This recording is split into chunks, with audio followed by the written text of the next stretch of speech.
Amazon was rumored to purchase a small-time publisher known as EA, the company behind games such as Apex Legends, Madden, and The Sims, all of which both have console versions and mobile versions. While this ended up being nothing more than a rumor, it really got us thinking. Microsoft recently acquired Activision, and Take-Two acquired Zynga. Big companies are buying other big companies, so what does this mean for the gaming space? What would have been Amazon's endgame here? And the real question, is EA really worth buying? Or maybe, should Apple or Google be the ones to buy EA instead? Today we're going to talk about this and so much more. Welcome to the new version 2.0 of the podcast. It's still me, Tiny Little Games, and Nimblethor as co-hosts. But from here on out, we'll create shorter podcast episodes that focus on a single topic. So I hope you guys will enjoy this new format and watch as we make improvements throughout the year. So Nimble, what are your initial thoughts on this news? Well, first of all, Tiny, I think someone should buy EA because I'm not sure if they can get any worse than they are. Yay, popular opinion. Although,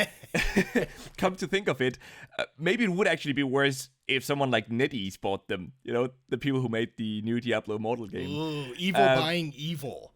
Evil buying evil. Just imagine, right? I think that could have been worse. But, you know, EA, they make pretty great games overall. It's just the monetization isn't always too consumer friendly. So that's something I hope would improve if they were to get acquired. But I just don't know if I trust Amazon to actually change EA for the better. So if that's something I hope to see changed, I don't know who really would be the optimal buyer. I'm not sure it would be EA. Or Amazon, I mean. We just talked about it before. These big companies are purchasing all these big companies. Microsoft, I think Sony just purchased Bungie, the makers of Destiny. Yeah. That's another big purchase or acquisition that has happened. This is like a big thing in the last couple of years that's been going on. And one of my biggest fears about this is that it's just going to limit the competition within the gaming space. I just don't want things to become stagnant. You got three big companies that are going to be competing for our time, for our resources, for our fun. And to me, that just means these companies are going to take less risks. They're not going to be giving us brand new gameplay experiences. If anything, they're just going to look at each other and be like, okay, Microsoft makes this. I want to make something just like the equivalent of what they make because it was so popular, right? Because we want to beat just that company now, as opposed to like a multitude of different companies making different IPs, making different gameplay experiences, and then let the competition or let the gamers choose for themselves, really, as opposed to these big companies making these decisions for us, which is kind of what it's going to seem like we're going into. Yes, if in the end, there are too few companies controlling everything, and there's no more choice for the user, basically. That's your point. Exactly, yeah. Yeah, that could very well end up happening. But what is Amazon's endgame here then? I mean, let's say it sounded like it was just a rumor at this point that they were going to buy EA, but if they had bought them, what would have been their endgame? What could they gain from all of this? And, you know, as you said in the intro, is EA even worth buying? I think the short answer is more revenue, right? Mm-hmm. Like, Amazon probably just wanted to tap into that FIFA revenue, you know? Maybe also more ways to integrate Twitch, I guess. They try to do that with everything. Amazon owns a stake in Twitch, I think, right? Or even they own owns Twitch at this point? They own Twitch. Own it. Okay. Yeah. They own and operate Twitch at this point. Yeah, so I'm sure they would also be looking for more ways to integrate that. EA has that FIFA money, like you said, that gambling aspect. I guess we won't call it gambling, but, you know, they've been taken to court because of that gambling aspect within FIFA. Yeah. Or you have the Madden genre where, you know, you purchase your card packs and stuff like that. EA has a revenue stream set up, like an always online type revenue stream set up. And I think if it were to be Amazon, if that rumor were to be true, let's say, I think it's just Amazon wanting a stake in that marketplace or wanting a stake in more marketplaces as possible. I mean, they definitely have an infrastructure set up to take these type of risks. If they want to go out and buy a company, they can. I think Amazon is a multi-trillion-dollar company and buying EA for, I don't know, a rumored purchase price of a couple $1 billion or $30 billion, it's nothing to Amazon. Just a couple billion. It's just 30, 40 I know. billion. I like how I'm talking about it like it's just change in a change jar or something, but I guess to Amazon it is. I'm not sure. Well, for Mr. Bezos, Oh, yeah, definitely. It kind of is. He has that $32 billion in his back pocket. We already seen Amazon trying to get into the gaming service, like you mentioned, with Twitch, with their Prime service. They give away like free games with their Prime service. Maybe it's just Amazon. If it were them, they just want to get into that marketplace and be the go-to for that. Could very well be. I just read the other day actually that they're making the Lord of the Rings TV series. Amazon is. Everyone have heard about that at this point. I mean, the most expensive TV series ever created, right? And I actually read that it was in fact, Jeff Bezos, who was he just loved The Lord of the Rings so much. So he had apparently been a big part of them getting the rights, and he had been a big part of actually making the initial pitch for them to acquire the rights. And apparently back when they started selling books, Amazon, The Lord of the Rings was one of the books they featured heavily. So could actually, I mean, didn't even know. Yeah, there might actually be a human element there. Yeah, still left in him. So maybe. So he's not a robot, is what you're saying? He's not entirely a robot. Was an AI at this point. Yeah, we leave that for Facebook, right? Oh yeah, we leave that for Facebook. Oh, sorry, that's a lizard, right? Yeah, I have to stay on top of these conspiracies here. but maybe Bezos is just an avid gamer, you know. Yeah, maybe he is. Well, it's the interesting part is that EA, I believe, owns the gaming rights to Lord of the Rings. So not film rights, not book rights, but EA, I think at this point still owns the gaming rights to some of that, because I know EA has a Lord of the Rings mobile game as well. So maybe there's a connection there. Maybe these conspiracy theories are linking up. I don't know. It's starting to add up now. Yeah, it's all starting to add up. I'm like that meme right now where what is it? They're looking and all these equations are floating around my head. Big brain big energy. Brain, big brain energy. I like that. But I guess even with that Lord of the Rings IP, is EA worth buying, right? That's the question. They obviously have big IPs, but they also recently lost the rights to the FIFA name. Don't know if you read that, but that's right. Yeah, so the next game is not going to be called FIFA. They're not allowed to do that anymore. And I think their exclusivity deal with Lucasfilm also ended last year. So now others can make Star Wars mobile games. Interesting. So if they're starting to lose some of these big IPs, or at least the names and the rights to using some of these big IPs to make PC and mobile games and console games, are they even worth buying anymore? I don't think they're as appealing as they once were. They do still have Plants vs. Zombies, though. There you go. That's a $1 billion franchise right there.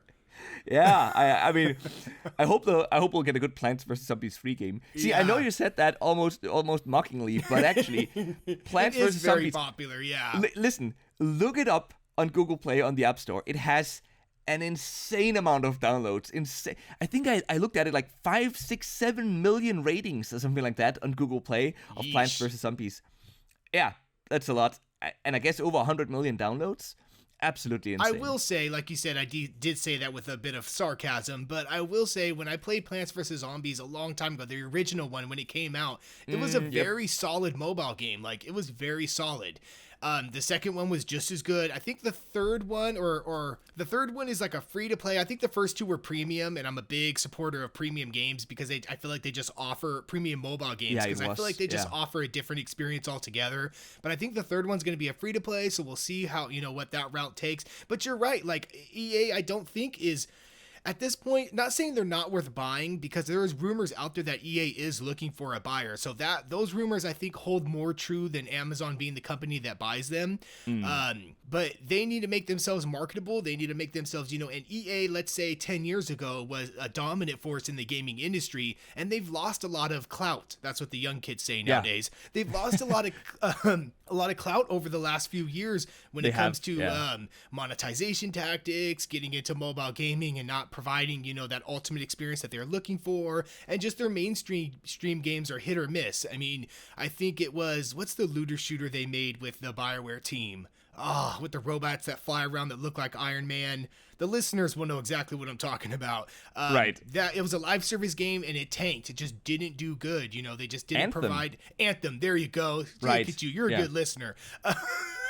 Anthem, it just tanked, but then a year or two later they released Jedi Fallen Order, which was a great single player experience. It was awesome. So I just think they're hit or miss at this time. So if they really want somebody to purchase them, they just got to find the right buyer. And maybe, who knows, maybe Amazon was looking into it and then they looked at them and said, you know what, maybe this isn't the right purchase for us. Yeah, they might have been. I mean, that's where the rumor started. But then let's get to that. Let's get to the good part. Who should buy EA?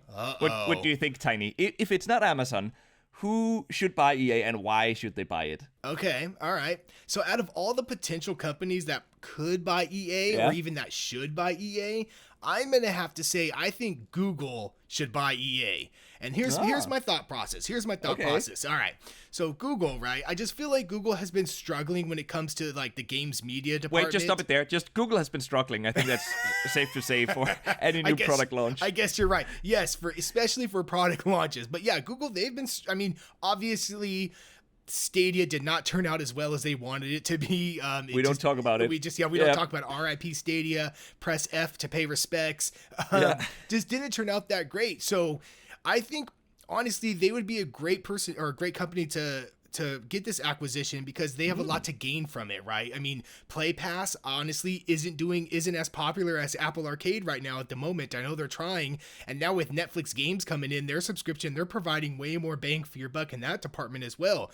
So if Google can like add another game service or another gaming company to their repertoire, something that to where they can start releasing AAA quality games under the Google EA banner, I think it might actually really help them, maybe provide a lifeline for their service. I'm not saying it's going to resurrect Stadia or anything, but I'm saying it might give something that they can work with at this point. I think Google just needs that extra step. If they really want to hit this marketplace, and I'm not saying Google isn't some small-time company that actually needs this to help them grow, but when it comes to the gaming department, I just think a Google EA acquisition just sounds like the perfect match there. Well, honestly, Tiny. Uh-oh. I think you're wrong. Uh-oh. Here we go. The great debate. You're wrong. Oh, yeah, like Ace Attorney. Objection. Yeah, objection. Google, you said it. Google screwed up Stadia. Oh, yeah. Why wouldn't they do the same with EA? Don't you think they can? It might take a little longer because of how big EA is. Listen, I think Sony should buy them. Ooh. They've, and hear me out here. They have already recently acquired a mobile game studio, right? And this could be their way to get further into mobile gaming. And just imagine how much Microsoft would hate this. Oh, yes. Right? I think that's the big reason for Sony to buy it. Just the hatred that Microsoft would have towards Sony. All of a sudden, Sony would have the power to make FIFA exclusive, or whatever the game is going to be called now, but exclusive to the PlayStation if they wanted to, or any of the other, big EA games that you mentioned, some of them before. I think Sony really needs this, and it could help them kill two birds with one stone. They'd get something to compete with Microsoft, and they'd get a strong start in the mobile gaming space because they could just take all this existing EA IP or these existing EA games, and they could continue, do what Sony actually does kind of well, put some of the other studios on further developing some of these IPs, or just change EA internally maybe. I think I'd love to see that. And that's an interesting take too, because I know Sony has been really wanting to get into the mobile marketplace. I know we've talked about before when Nintendo tried to get into it and how they're doing at this point not so well. But Sony has they really do want to start getting in there. And like you said, if EA already has those mobile franchises kind of set in stone there, some doing better than others, of course, that might be a good step for them to get in there. Yep. So now we have to figure out who's going to go first. Is Google going to pull the trigger first, or is Sony going to? Like, what's going to happen here? I don't know. Maybe, if you guys, those still listening, let us know in the comment section down below, if you're listening on YouTube, who you think should buy EA, and for whom would it make the most sense to buy them. All right, and with that said, we just want to say thank you for watching and listening. Go check out some of our previous episodes in case you missed them, and we'll see you guys on the next one. Bye-bye. Bye-bye.